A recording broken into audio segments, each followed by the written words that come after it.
Olá, sexto ano. Hoje eu trago para vocês mais uma aula de português, no módulo 1. Nós paramos na página 18, tá?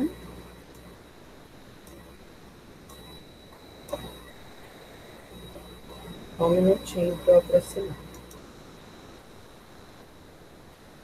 Nós vimos, na verdade, duas cartas, né? A carta do Guto e a carta do Guto para sua amiga K e a carta do Guto para sua amiga, para o seu professor, né? O que nós podemos identificar de diferente nessas duas cartas? Que na primeira ele tem um vocabulário informal, descontraído. No segundo e-mail, ele já faz uso de uma linguagem formal, tá? Por quê? Porque é para um professor. Então, ele precisa ter uma postura, manter uma certa formalidade, porque ele não tem intimidade com esse professor igual ele tem na carta com a amiga, tá?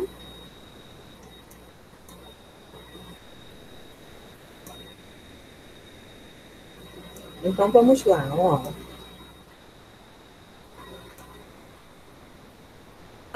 Ao lermos a carta e o e-mail de Guto, percebemos duas situações comunicativas. Na carta, verificamos uma situação mais descontraída, com o emprego de um registro informal. No e-mail, percebemos um tom mais sério, com o emprego de um registro formal, tá? Quando ocorre o registro formal, ele é adequado a situações comunicativas mais sérias e cerimoniosas. Ao empregá-lo, fazemos um planejamento mais cuidadoso da escrita ou da fala, ou seja, monitoramos a forma como escrevemos ou falamos. Já o registro informal é adequado a situações comunicativas mais descontraídas. Nesse tipo de registro, admite-se o uso mais espontâneo da escrita ou da fala, pois não requer tanto planejamento, tá? Então, ele usou o registro formal com o professor, usaria para uma autoridade, com um diretor, tá? Já no registro informal, é o registro que ele usa com uma amiga, né, com um conhecido, com algum familiar, ok? Então, vamos dar continuidade.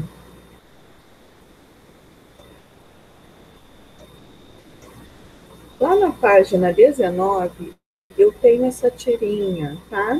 Leia a tirinha a seguir e responda as questões. Forneça-me esta guloseima láctea.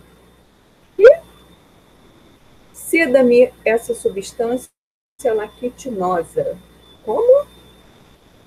Daqui essa gororoba. Ah, agora sim. O que aconteceu aí nessa tirinha? Eu tenho um personagem usando uma linguagem formal, usando uma certa formalidade, tá? E o que acontece? O outro não consegue entender o que ele está querendo dizer. Quando ele usa uma linguagem informal, o outro colega, agora sim, agora eu entendi, tá bom? Nos três quadrinhos, Rato Rooter faz o mesmo pedido para Níquel. Níquel Náusea, tá? Que é o nome desse ratinho menor. Por que Níquel Náusea não entendeu o pedido desde o início, gente? Porque o Rato Rooter empregou um registro muito formal, tá? O que produz o efeito de humor nessa tirinha? O fato do Níquel só conseguir entender a mensagem, o que o amigo queria falar, quando ele emprega uma expressão própria do registro informal, ou seja, quando ele fala de maneira informal, tá bom? Que palavras indicam informalidade no último quadrinho dessa tirinha? O que elas significam? Eu não sei se vocês já ouviram essa expressão, gororoba, tá? É uma expressão utilizada para expressar algo ruim, uma comida ruim que não é de qualidade, tá bom? Então vamos lá. No caso, ele é quando ele fala, né, gororoba, que se refere ao queijo, ou seja, a comida e o alimento, tá bom? Essa linguagem é informal, porque se a gente fosse passar para o português formal, ficaria, ele não pode falar daqui, dê-me aqui essa gororoba, tá? E outras expressões foram empregadas por Rato Rutter para indicar o que ele estava querendo. Antes de usar esse registro informal, ele usou guloseima láctea e substância lactinosa, tá? No lugar onde você mora, quais outras palavras ou expressões informais são usadas com o mesmo sentido de gororoba? Ó, a gente pode usar grude, mistureba, rango, tá? Alguns usam bucha, enfim, eu falo, passa para cá essa mistureba, tá bom? E o que a gente aprende com isso? Que a língua pode mudar de acordo com o grupo social, a escolaridade, a idade, a época, a região em que o falante vive ou já viveu. Por exemplo, tem algumas expressões que nossos pais usavam, né, que a gente não usa mais. Por exemplo, um menino muito bonito, eles chamavam, a mãe, né, no caso, chamava de broto. A gente não usa mais, né? Ah, tô paquerando aquele broto. Hoje em dia é o crush, né, o famoso paquera. De região para região, por exemplo, aqui no Rio a gente chama cachorro-quente, lá em Manaus chamam cachorro-quente de quicão. O sacolé, que a gente chama, né, de sacolé, aquele no saquinho. Lá em Manaus eles chamam de dindim. Olha só como, né, tem essa variedade regional. Então vamos lá. Os diferentes usos em grupo social faz da língua em um determinado tempo e espaço recebem o nome de variedades linguísticas. Então todas essas mudanças, tá? A gente chama de variedades linguísticas. As regras gramaticais da língua compõem um modelo formal, ou seja, nas gramáticas eu vou achar esse modelo, essa linguagem mais formal, tá? O que a gente chama de norma padrão. Quando nos referimos à língua em situações reais de uso em contextos mais formais, dizemos que fazemos uso da norma urbana de prestígio, ou norma culta, comumente utilizada em documentos oficiais, no meio diplomático, científico, jornalístico e literário, e em contexto que exigem nossa expressão linguística formal. Bom, então vamos dar continuidade.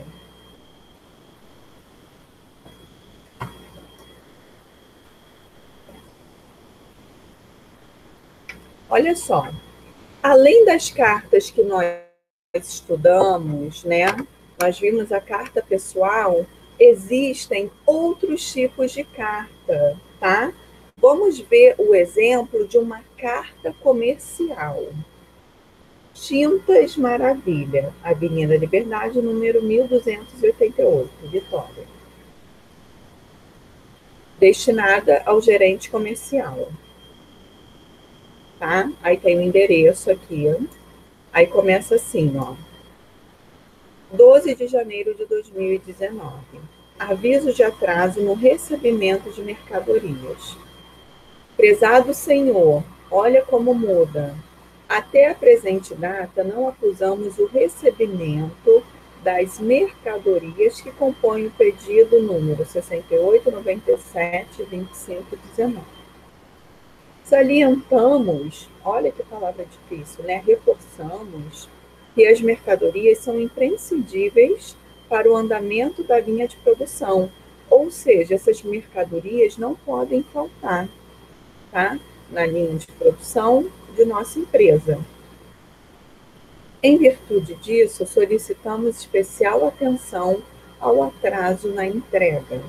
Atenciosamente, quem enviou Pedro Antunes Melo, gerente de produção, tá? Agora vamos ver a interpretação desta carta, tá?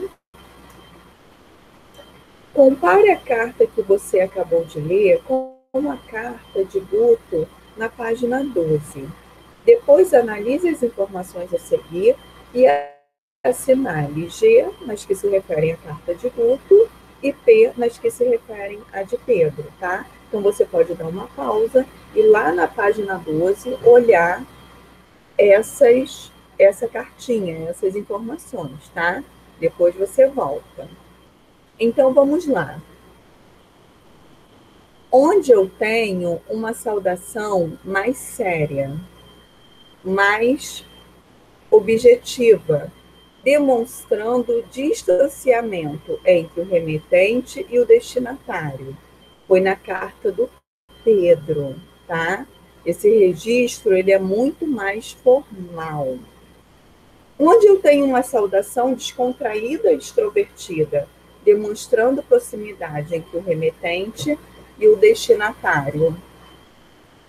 Na carta de Guto, bom? Corpo do texto pessoal e emotivo, cujo assunto é íntimo, lá na carta do Guto. Por que do texto objetivo e impessoal, cujo assunto oficial é profissional? Foi essa segunda carta, tá? Tintas Maravilhas. Despedida emotiva e afetuosa. Eu só posso fazer isso numa carta pessoal, na carta do Guto, tá? Despedida formal e atenciosa, na carta do Pedro, essa que nós acabamos de ler, tá bom? Então ficou, ó, P, G, P, desculpa, P, G, G, P,